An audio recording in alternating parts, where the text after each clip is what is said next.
두 번째로 말씀드린 건 도장 박리 기술입니다. 도장 박리는 도장업을 하는 업체들은 반드시 필요한 제품입니다.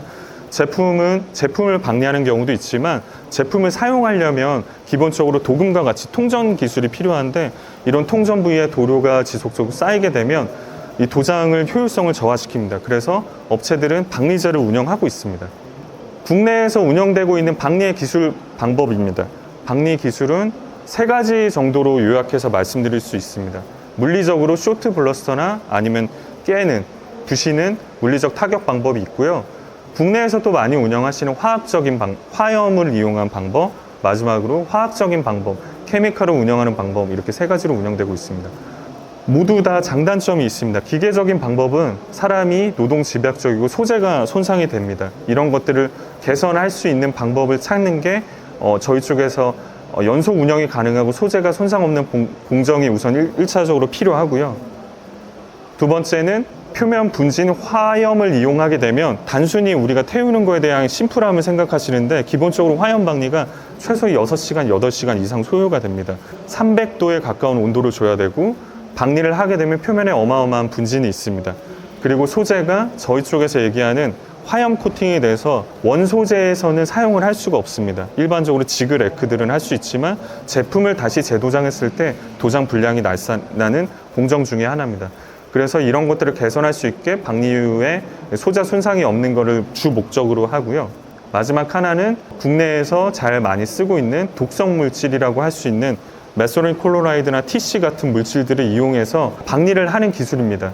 이 박리하는 기술은 아시겠지만 유독물질로 구현이 되어 있고 휘발성 용제이기 때문에 현장에서 어마어마한 독성 물질이 배출하게 됩니다. 이런 물질을 개선하는 게 또 저희 쪽의 우선 주요 목적이었습니다. 사실 이 박리제는 저희가 운영하고 있는 포션 중에 최 1%의 포션도 되지는 않습니다. 하지만 고객사 쪽에서 지속적으로 요청받고 개발에 대한 요구를 받고 있기 때문에 이런 물질을 개선하는 데 주 목적이 됐고요. 그러면 기존에 있는 물질과 어떤 차이점이 있느냐에 대해서 좀 설명드리겠습니다. 우선 첫 번째로 지속적으로 사용할 수 있는 게 주 목적입니다. 박리제는 기본적으로 피막처럼 금속적으로 뭔가 소모성이 있는 것들이 아닙니다. 그렇기 때문에 기존의 박리 시설에서 도료만 제거하고 이 약품을 지속적으로 운영할 수 있게 개발이 됐고요.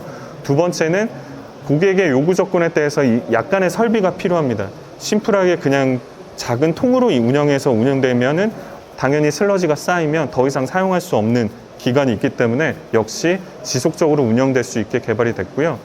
대형 설비도 있고 소형 설비도 국내에서 운영하고 있습니다. 이런 업체 같은 경우에는 외주 업체에서 박리를 운영하고 있는데 현재 잘 아시겠지만 외주 박리 업체 운영 비용이 연간 평균적으로 한 20%에서 25% 비용이 증가되고 있습니다. 그래서 내부에서 운영할 수 있는 시스템을 공정을 개발해서 적용하는 게 주요 목적이고요. 전처리와 마찬가지로 박리제도 분석을 해서 보충을 해서 지속적으로 운영하는 기술을 갖고 있습니다. 쉬운 액관리 운영을 통해서 지속적으로 약품을 관리할 수 있게 개발이 됐고요. 적용 사례에 대해서 좀 말씀드리면 현재 국내에서는 자동차 OEM사의 일부 제품들이 설치가 돼서 운영하고 있고 자동차는 우선 바디가 크시잖아요. 침적식으로 하기보다는 이런 스프레이, 탱크를 운영을 해서 스프레이 방식으로 도장 박리 시스템을 하고 있고 박리된 슬러지는 자동적으로 배출이 되고 기존의 약품만 분석을 통해서 운영되는 기술로 운영하고 있습니다. 기본적으로 국내뿐만이 아니라 해외에서 저희가 잘 알고 있는 T사, L사, G사 쪽에서도 이미 설비가 운영이 되고 있습니다. 두 번째로는 국내에서 이제 침적식으로 운영할 수 있는 방식이고요. 침적으로 운영할 수 있는 업체들은 기존적으로 내부에서 과거에 박리를 했던 기술들이 있는데 그런 것들은 이제 안전사고들의 이슈로 인해서 마스터 리무브라는 공정을 통해서 국내 업체에 공급을 하고 있습니다. 기존에는 화학적 박리, 용제 같은 경우에는 이 제품들이 도료에 걸려서 제거가 되진 않는데 이런 공정들을 저희가 인라인화해서 제품들을 박리하는 이런 기술들을 운영을 하고 있고요. 보시면 아시겠지만 슬러지를 처리하고 약품을 안에서 깨끗하게 운영할 수 있는 기술로 되어 있습니다. 마지막으로 또 말씀드릴 게 소재에 따라서 저희가 표면에 아연 도금 강판 또는 무전의 도금들도 표면의 소재에 손상 없이 운영될 수 있도록 제품이 개발된 제품이라고 보시면 될 수 있습니다. 국내에서는 사실은 아까 전에 보여드렸던 큰 설비들 요구하는 것보다 이런 소형 설비들을 요구하시는 곳들이 많습니다. 기본적으로 현장에서 행거의 사이즈에 맞춰서 규격화된 설비를 받으실 수 있고, 심플한 설비를 통해서 이제 약품 도장 박리 시스템을 운영할 수 있습니다. 업체들은 기본적으로 박리 설비를 계속 가동하고 있지 않습니다. 박리 설비를 가동한다는 건 분량이 많다는 내용이거든요.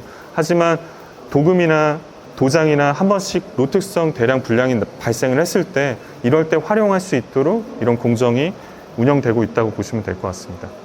그래서 마지막으로 말씀드릴 건, 마스터 리무브라는 제품은 안전하게 유독물질이나 유해화물질을 포함하지 않고요. 그리고 직접 운영을 통해서 비용 절감을 할 수 있고, 그리고 마지막으로 배출을 하지 않고 지속적으로 운영 가능할 수 있게 개발된, 설계된 제품이라고 보시면 될 것 같습니다. 마지막으로 짧은 동영상이 있는데요. 업체에서 촬영한 동영상인데 그 부분을 보여드리고 오늘 세미나를 마치도록 하겠습니다. 감사합니다. 마스터 리무버라는 제품이고요. 분체 도장을 위해서 이번에는 촬영